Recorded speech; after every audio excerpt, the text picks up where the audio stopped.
आप सब जो मुझे इतना प्यार और प्रोत्साहन दे रहे हैं उसके लिए बहुत बहुत शुक्रिया। आज मैं एक नई कहानी लेकर आपके सामने आई हूँ जिसका शीर्षक मैंने रखा है मेरा फैसला।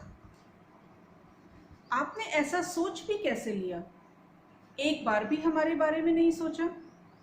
दीदी को पता चलेगा तो कितनी परेशान होंगी और लोग क्या कहेंगे हमारे बारे में? अनिल ने नाराजगी से कहा। ओफो, ऐसा भी क्या गजब कर दिया मैंने? जो कह रही हूँ वही सही है, सुनीता ने कहा। आपने ऐसा क्यों किया? लोग और रिश्तेदार तो मुझे ही बुरी कहेंगे ना। मेरी वजह से ही आपने ऐसा कदम उठाया होगा, रूही रोते रोते बोली। माहौल गर्म था। सुनीता अपने बेटे अनिल और बहू रूही के साथ अपने कमरे में बैठी थी। अभी 8 महीने पहले ही अनिल और रूही की शादी हुई थी।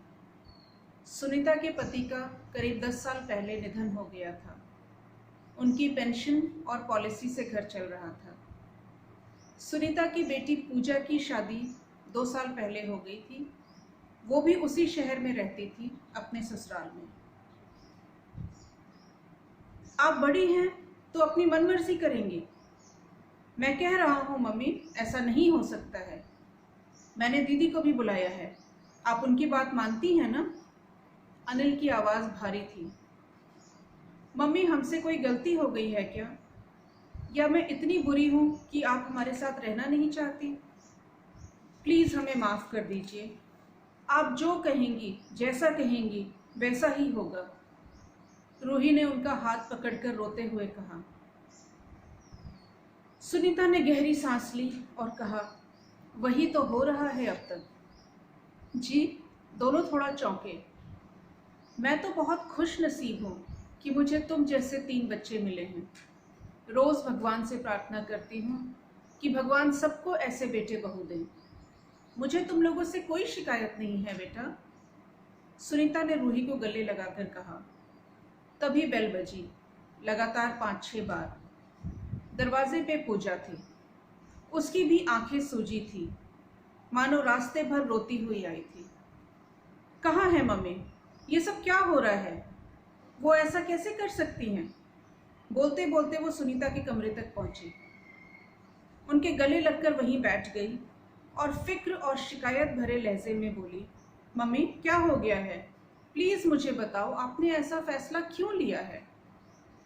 हे भगवान, तुम लोग इतना परेशान क्यों हो रहे हो? अच्छा रूही, सबके लिए चाय बना लो, फिर बात करते हैं। वो सब ड्राइंग रूम में आकर बैठे। रूही ने चाय चढ़ाई ही थी कि फिर बेल बजी। अब और किसको बुला लिया है तुमने अनिल? सुनीता हंसकर बोली।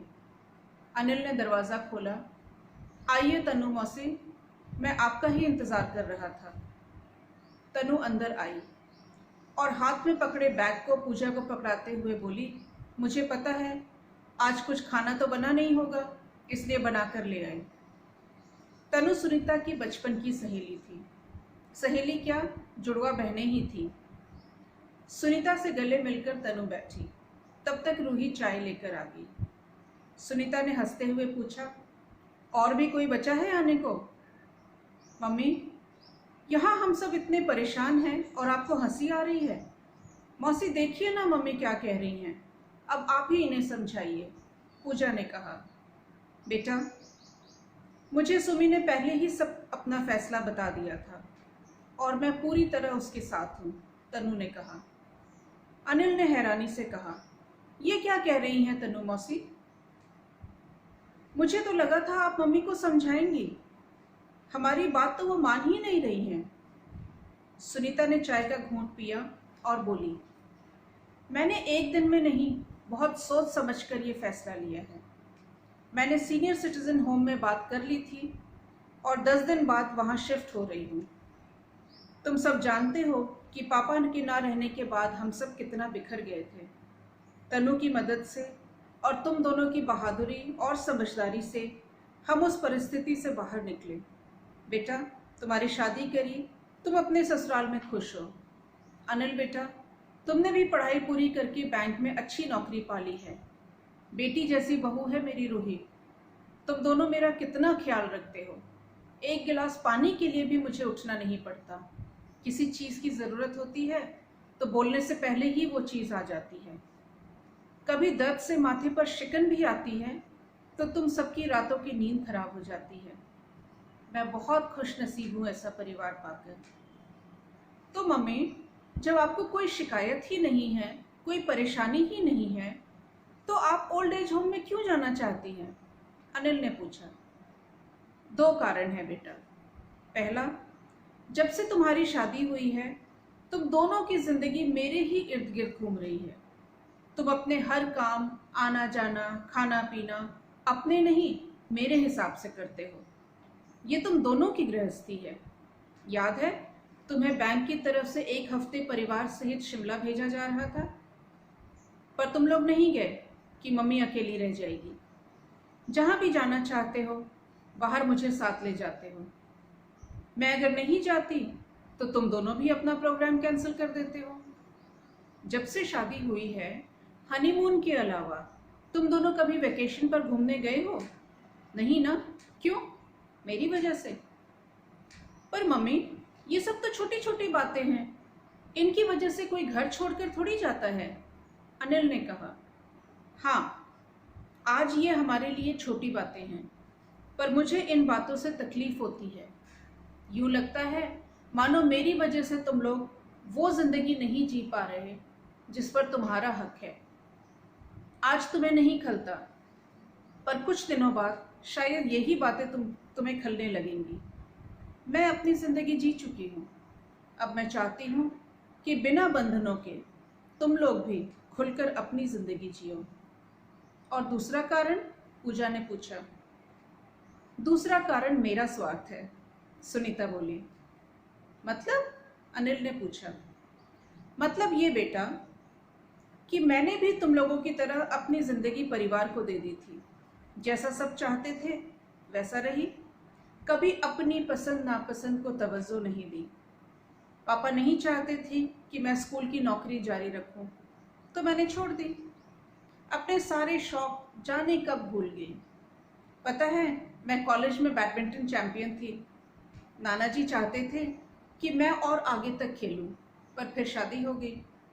मैं नहीं चाहती थी जो गलती मैंने करी हर तरह से कॉम्प्रोमाइज़ करके वो रूही या पूजा भी करे। पापा के ना रहने पर सब कुछ वैसे ही ख़त्म हो गया था मेरे लिए। सुनीता ने आंसू पोंछते हुए आगे कहा। बच्चों, अब मैं अपनी ज़िंदगी जीना चाहती हूँ, बिना किसी बंधन के। जहाँ मैं जा रही हूँ वहाँ मेरी ही उम्र के लोग हैं। वहाँ की ज़िंदगी हमारे हिसाब से ही है। योगा, पूजा पाठ, गेम्स, हॉबी क्लास, गीत संगीत, खाना पीना, मेडिकल, सब तरह की सुविधा है। मैनेजर बता रही थी कि साल में 2 बार सबको ट्रिप पर ले जाते हैं, कभी किसी हिल स्टेशन पर, कभी किसी धार्मिक स्थल पर। सुनीता ने देखा बच्चे ध्यान से उसे सुन रहे थे। मैं अपनी ज़िंदगी से कॉम्प्रोमाइज़ नहीं कर रही हूँ। मैं चाहती हूँ कि तुम लोग अपनी ज़िंदगी खुलकर जियो और मैं भी अपनी बची खुची ज़िंदगी इस खुशी में बिता सकूँ कि मेरे बच्चे खुश हैं। फिर मैं तुम्हारे पास आती जाती रहूँगी और तुम लोग भी मेरे पास घूमने आ सकते हो। अब तक अनिल, पूजा और रूही को सुनीता की इस बातें समझ में आने लगी थी। पूजा ने पूछा, सच कहना मम्मी, आप वहाँ खुश तो रहोगी? हाँ बेटा, मैं खुश रहूँगी, मेरी फिक्र मत करो। फिर सुनीता खड़ी होकर बोली, चलो अब तुम लोग भी तैयारी कर लो। हम लोग? किस चीज़ की तैयारी मम्मी? अनिल ने पूछा। अरे, क्या मुझे अकेले ही भेजोगे? साथ नहीं चलोगे मुझे वहाँ छोड़ने और मेरा नया घर देखने? वो लोग भी तो देखें कि मैं कोई अकेली अबला नारी नहीं हूँ। मुझे प्यार करने वाला इतना प्यारा परिवार है मेरा। तो ये थी मेरी कहानी। प्लीज़ मुझे बताइएगा कि मेरा ये फ़ैसला आपको कैसा लगा। Thank you.